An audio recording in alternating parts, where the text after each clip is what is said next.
எனக்கே வந்து எதிர்ப்பு இருந்தது. ஓகே. சினிமாக்கள்லாம் போகக்கூடாது அப்படின்ட்டு, சினிமாலாம் வேண்டாம் அப்படின்னு சொன்னாங்க. சண்டை போடுவோம்ல, நான் இதுதான் படிப்பேன் அப்படின்லாம் சண்டை போடுவேன் வீட்டில். டாக்டரை விட கம்மி தானே கண்டிப்பாக சினிமாக்காரர்கள்லாம். ஆமாம். ஒன்று கொடுக்க மாட்டான், வீடு கொடுக்க மாட்டான், பேங்க்கில் லோன் கொடுக்க மாட்டான். What made to choose behind the ஸ்க்ரீனில் தான் என்னோட ஒர்க். ஒன்று எனக்கு நடிக்கிறதுக்கு வராது.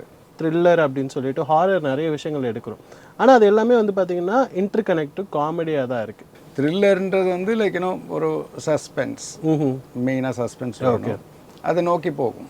ஹாரர்ன்றது வந்து ஏதோ ஒரு நீங்கள் சொன்ன மாதிரி தலையில்லாத முண்டம், ரத்தம் தெரிக்கிற, லவ் இஸ் ஒன் எமோஷன் தானே.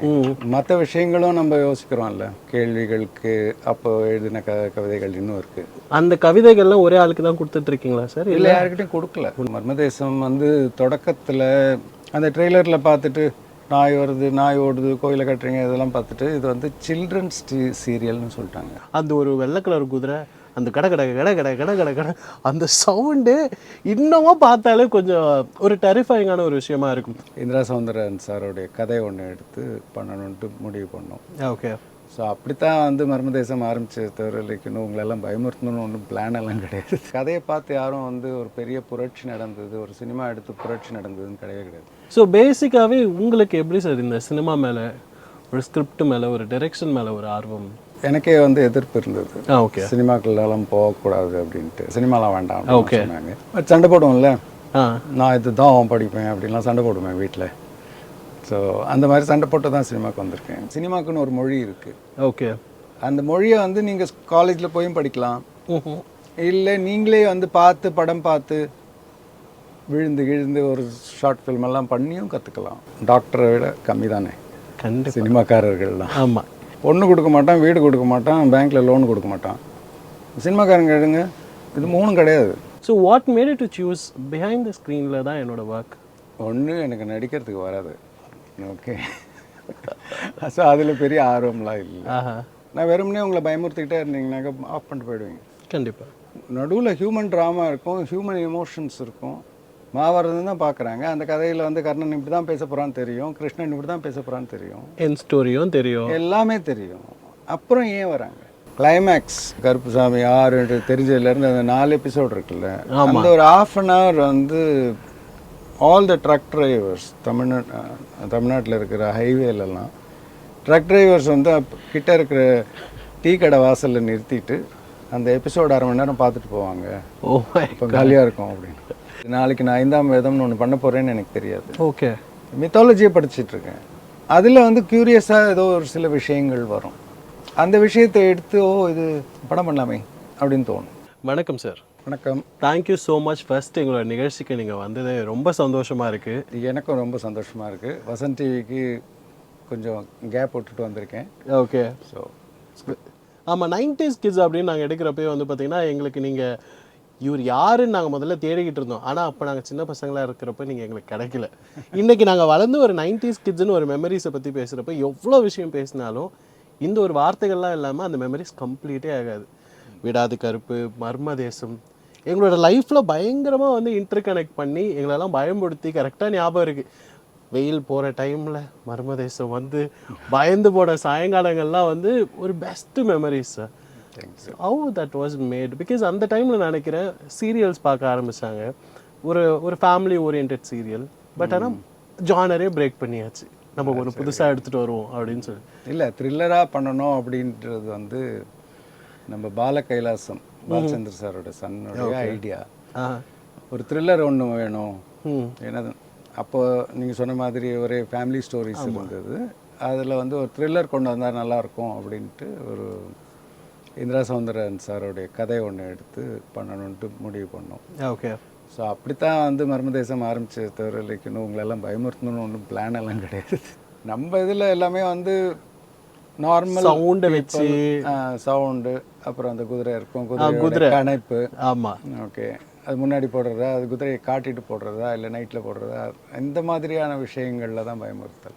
அந்த ஒரு வெள்ளை கலர் குதிரை, அந்த கட கட கட கட கட கட கட அந்த சவுண்டு இன்னமும் பார்த்தாலே கொஞ்சம் ஒரு டெரிஃபைங்கான ஒரு விஷயமா இருக்கும். பட் ஆனால் இன்றைக்கும் வந்து பார்த்திங்கன்னா நாங்கள் நிறைய த்ரில்லர் அப்படின்னு சொல்லிட்டு ஹாரர் நிறைய விஷயங்கள் எடுக்கிறோம்.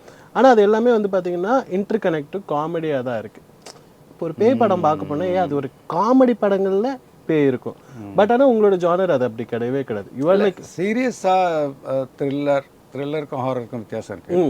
த்ரில்லர்ன்றது வந்து லைக் ஒரு சஸ்பென்ஸ், மெயினாக சஸ்பென்ஸ் அதை நோக்கி போகும். ஹாரர்ன்றது வந்து ஏதோ ஒரு நீங்கள் சொன்ன மாதிரி தலையில்லாத முண்டம், ரத்தம் தெரிக்கிற ஒரு இது எல்லாமே வரும். இல்லை கோரை பற்கள் இதெல்லாம் இருந்ததுனாக்கா ஹாரரில் வரும்.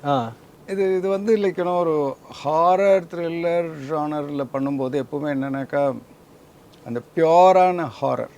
ஓகே பியோரான ஹாரர்னாக்கா பயமுறுத்தல். எல்லாமே ஆஸ் இட் இஸ் எல்லாம் என்டர்டெயின்மெண்ட் தானே. ஆமாம், அட்டெண்ட் எல்லாமே. ஓகே, என்டர்டெயின்மெண்ட் இன்னைக்கு கேட்டிங்கனாக்கா நிறைய பேர் வந்து இல்லை சார் வாழ்க்கையில் ரொம்ப டென்ஷனாக இருக்குது, நான் ஒரு 2 மணி நேரம் ஃப்ரீயாக ஸ்பெண்ட் பண்ணணும், ஓகே ரிலாக்ஸேஷனுக்காக. அப்போ எப்படி நான் உங்களை பயமுறுத்தினா அது ரிலாக்ஸேஷன் ஆகுது?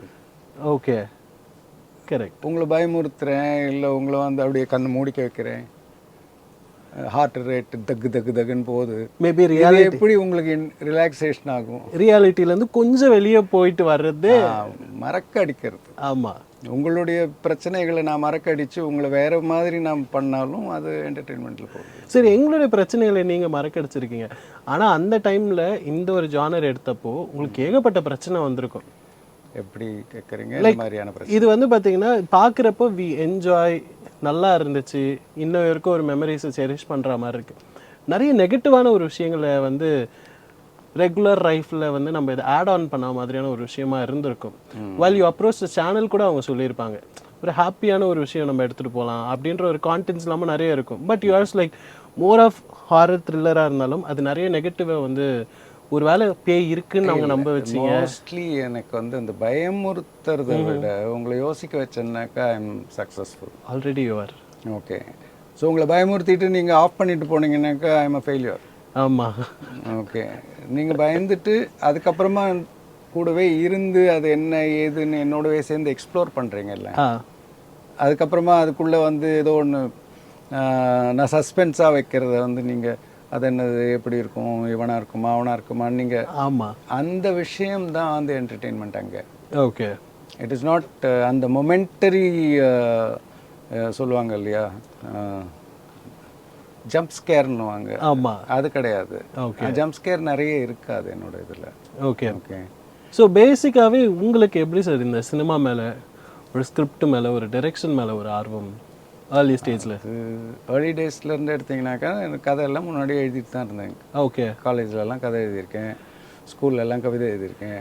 ஓகே, நாங்கள்லாம் வந்து எக்ஸாம் பேப்பரில் தான் இந்த கதைலாம் எழுதியிருக்கோம். ஏதாவது ஒரு கேள்வி கேட்டால் நம்ம ஒரு கதை எழுதுவோம். ஆமாம், உங்களோட அந்த மாதிரி ஸ்கூல் டேஸில் கவிதை கதை அப்படின்றது வந்து கேட்கறதுக்கெல்லாம் என்னால் கனெக்டே பண்ணிக்க முடியாது. Because I am very average below student தான். ஸோ ஆவரேஜ்லாம் இல்லை, லவ் பண்ணியிருக்கீங்கல்ல? ஆமாம் சார். அப்போ கவிதைலாம் உள்ளே வந்திருக்கு சார், அது டெலிவரி பண்ண தெரியாது. அது நான் எழுதியிருக்கேன், நீங்கள் எழுதலை, அவ்வளோதானே தவிர. சார் இன்னும் கல்யாணம் கூட ஆகலன்னு நினைக்கிறேன். உங்களை நான் வந்து ஒரு 10 வருஷத்துக்கு முன்னாடி நான் பார்த்துருக்கணும்னு நினைக்கிறேன். இல்லை கல்யாணத்துக்கு முன்னாடி காதல் போது காதல் கவிதைகள் எழுதி, கல்யாணம் முடிஞ்சதும் சில சோக கவிதைகளும் எழுதுவீங்கன்னு நினைக்கிறேன். ஆல்ரெடி அது அந்த சோக கீதத்தில் தான் சார் வாழ்ந்துக்கிட்டே இருக்கேன். சொல்லுங்கள் சார், உங்களோட அந்த ஏர்லி ஸ்டேஜில் நீங்கள் சொன்ன மாதிரி நம்ம ஃபுல் ஃபோக்கஸ்டாக அது இருந்திருக்க மாட்டோம். பிகாஸ் அந்த இன்னைக்கு வந்து பார்த்தீங்கன்னா சினிமாவில் இருக்கிறது ஒரு ஏரியாவில் 2 பேர் சினிமாக்குள்ளே இருக்காங்க.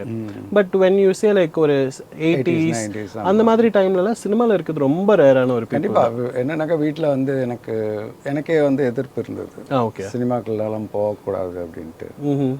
ஃபேமிலியில் அம்மா அப்பாவில் அம்மா வந்து வெஹமெண்ட்டாக சினிமாலாம் வேண்டாம் சொன்னாங்க. பட் சண்டை போடுவோம்ல, நான் இது தான் படிப்பேன் அப்படின்லாம் சண்டை போடுவேன் வீட்டில். ஸோ அந்த மாதிரி சண்டை போட்டு தான் சினிமாவுக்கு வந்திருக்கேன். அது ஓகே. அது அந்த பீரியடில் வந்து சினிமா அப்படின்றது வந்து ஒரு இன்றைக்கும் கொஞ்சம் வந்து டாக்டரை விட கம்மி தானே கண்டிப்பாக சினிமாக்காரர்கள்லாம். ஆமாம், அது இன்றைக்கும் அந்த ரேசிசம் இருந்துக்கிட்டு தான் இருக்கு. அது ஒரு விதத்தில் ரேசிசம்ன்றதை விட இன்னொரு காஸ்ட் உருவாயிட்டு இருக்கு. அது ஒரு காஸ்டாகவே போயிடுச்சு. அது உண்மைதான். இல்லை, ஏற்கனவே ஒரு இன்டர்வியூவில் கூட சொன்னேன், இதில் இன்னும் காஸ்ட்னா என்ன அர்த்தம், தாழ்த்தப்படல் அப்படின்னா என்ன அர்த்தம்? ஓகே, பொண்ணு கொடுக்க மாட்டான், வீடு கொடுக்க மாட்டான், பேங்க்கில் லோன் கொடுக்க மாட்டான். சினிமாக்காரங்க எடுங்க, இது 3 கிடையாது. ஆமாம், ஓகே, போலீஸ்காரங்களுக்கும் கிடையாது. ஓகே, சார் ஆனால் இவ்வளோ ஒரு சேலஞ்சஸ்லாம் இருந்திருக்கும் அப்படின்னு ஓகே சேலஞ்சஸ் பேசுகிறப்போ ஸ்கூல் டேஸில் எழுதுன ஏதாவது ஒரு காதல் கவிதை இன்னை வரைக்கும் ஞாபகம் இருக்கா? காதல் கவிதையெல்லாம் சரி ஏதாவது ஒரு கவிதை நீங்கள் எழுதுனதுல கேவலமாக இருக்கும் இப்போ சொன்னேன்னா. இல்லை அதை வச்சு நான் டெவலப் பண்ணி நான் இன்னைக்கு ஏதாவது ஒர்க் அவுட் பண்ணிடுறேன், நீங்கள் சொல்லுங்கள். ஞாபகம் ஃபுல்லாக இல்லை. ஓகே. அது எப்படி போகணுனாக்கா லைக்கணும், நான் கேட்குறேன், நீ வந்து தலையை கவிழ்த்து கருப்பு கொடி காட்டுகிறாய், ஓகே. இங்கே பார் என் தலை சமாதான கொடி ஆயிக்கின்ற.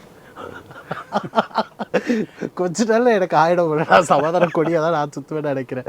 சரி ஓகே சார், நீங்கள் சொன்ன மாதிரி இட் வாஸ் நைஸ் கவிதை பட் ஆனால் நீங்கள் சொன்ன மாதிரி இவ்வளோ சேலஞ்சஸ்லாம் இருக்கும் அப்படின்ற விஷயம் உங்களுக்கு தெரிஞ்சிருக்கும். மேபி லைக் அந்த ஏஜில் லவ் இன்டு த பேஷன்ன்றதுனால ஓடி இருப்போம். ஆனால் அதையுமே நீங்கள் ரொம்ப சீரியஸாக எடுத்துகிட்டு உங்களோட பூனேயில் போயிட்டு உங்களோட ஹையர் எஜுகேஷன்ஸுமே லவ் இஸ் ஒன் எமோஷன் தானே. மற்ற விஷயங்களும் நம்ம யோசிக்கிறோம்ல. ஆமாம்.